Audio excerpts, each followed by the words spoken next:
নমস্কার বন্ধুরা, সীমা রান্নাঘর। আমি আজকে বানাবো পাঁপড় স্প্রিং রোল।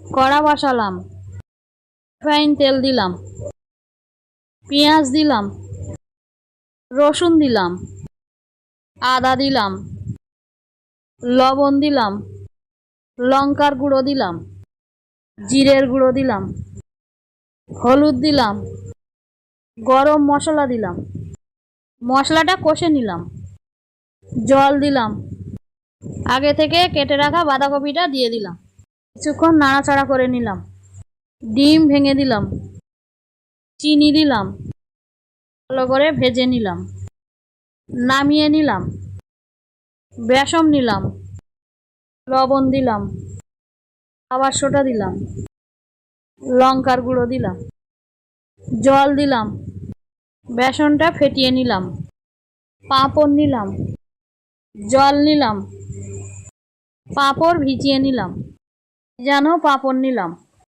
পাঁপড়ের মধ্যে পুর ভরে রোল করে নিলাম, সব একই রকম করে নিলাম, রিফাইন তেল দিলাম, রোলটা বেসনের মধ্যে চুবিয়ে নিলাম, তেলটা গরম করে একে একে রোলগুলো ছেড়ে দিলাম, লাল লাল করে ভেজে নিলাম, রোলগুলো তুলে নিলাম।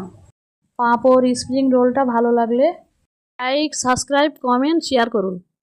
ফ্যান্টাস্টিক।